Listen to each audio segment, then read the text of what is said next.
Trump's 2020 strategy, attack, rinse and repeat. President Trump's campaign has pulled out the playbook from 2016 hoping it'll work again. He's accusing his election opponent of criminal behavior.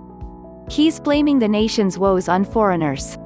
He attaches schoolyard nicknames to politicians he doesn't like, hoping to brand them out of business.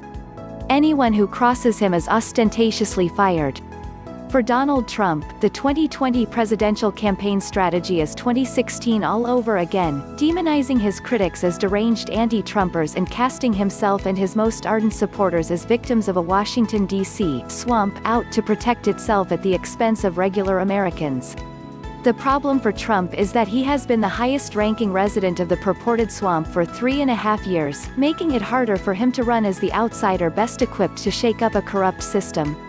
But unlike his predecessors, Trump has retained an insurgent image among his base, who continue to see the president as the defiant force against everything from the so-called deep state to the fake news.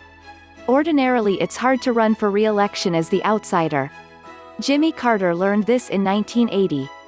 He was the anti-Washington person who was in power, says Julian Zelizer, a history and public affairs professor at Princeton University.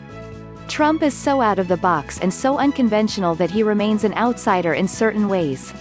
He also has a massive media and social media platform that will sell that message even if he is the person sitting in the Oval Office. As the presidential campaign nears, Trump has reverted to his old playbook and verbiage. Immigrants and foreigners? They were responsible, in Trump's 2016 mind, for crime and the decline of manufacturing jobs. This year, it's China that Trump has blamed for the coronavirus, along with World Health Community officials who didn't stop it. Former President Barack Obama, who has been out of office nearly 4 years and is not running for office again, continues to be a target of Trump, who blames the former president for everything from the national debt, which has escalated under the Trump administration, to the lack of planning for a global pandemic. Obama left the incoming administration, literally, a guide for dealing with a potential pandemic. Those attacks have continued despite Obama's post-term popularity. A recent public policy polling survey found that 54% of Americans would vote for Obama against Trump, who would get 43% of the vote. Instead of seeking to build a broader voter coalition, the president has continued an anti-immigrant tirade meant to appeal to his hardcore base, disaffected white men. Trump has even reverted to using his favorite lines from 2016, "What have you got to lose?" Trump said Monday, explaining why he was taking the unproved coronavirus treatment hydroxychloroquine. It was the same line he used in 2016 when asked to explain why African Americans should vote for him. And while most re-election campaigns are referendums on the incumbent, Trump is trying to make the campaign a ruling on the integrity and health of his opponent. Just as Trump questioned Hillary Clinton's health and fitness, he has suggested former Vice President Joe Biden, the presumptive Democrat nominee, is losing mental acuity. No president has ever been re-elected in the wake of an economic disaster, like the one we're experiencing. As Trump accused Clinton of criminal activity, citing her home email server as proof, so he has gone after Biden. Trump has sought to tie the former vice president to political scandal, to everything from the prosecution of Trump National Security Advisor Michael Flynn, which Trump says was wrongly done, to a discredited claim that Biden tried to force the removal of a Ukrainian prosecutor to protect his son Hunter Biden. In the latter effort, Trump, as he did in 2016, has cooperation from congressional Republicans. House Republicans conducted a 2-year investigation of the death of 4 American diplomats in Benghazi, Libya, ultimately finding in its 2016 report no new evidence of wrongdoing by Clinton, who was Secretary of State at the time of the killings.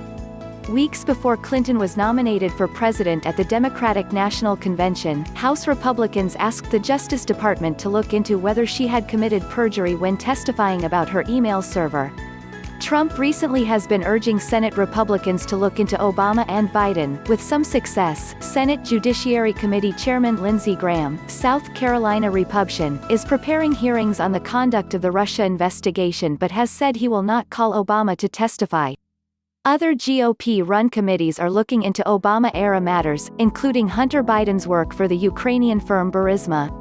The Senate Homeland Security Committee this week voted along party lines to subpoena testimony and documents from a firm that did business with the Ukrainian company when Hunter Biden was on the board. That approach worked, of course, in 2016. But now that Trump has a record of his own to defend, the tactic is not so easy, says Bob Shrum, a longtime Democratic consultant and director of the Center for the Political Future at the University of Southern California. No president has ever been re-elected in the wake of an economic disaster, like the one we're experiencing. You put that on top of the health disaster, which, if you believe the polls, a majority of Americans believe he should have handled much better. And he has a historical political Mount Everest to climb, Shrum says. Trump's campaign is throwing everything they can against Biden, and hoping it will stick, as Trump did with Clinton in 2016, Shrum says. Still, Biden's lead nationally is about 8 to 10 percentage points, Shrum adds. The last candidate to win by nearly 10% of the popular vote, Shrum notes, was a Republican, Ronald Reagan, who ended up taking 489 electoral college votes to Jimmy Carter's 49.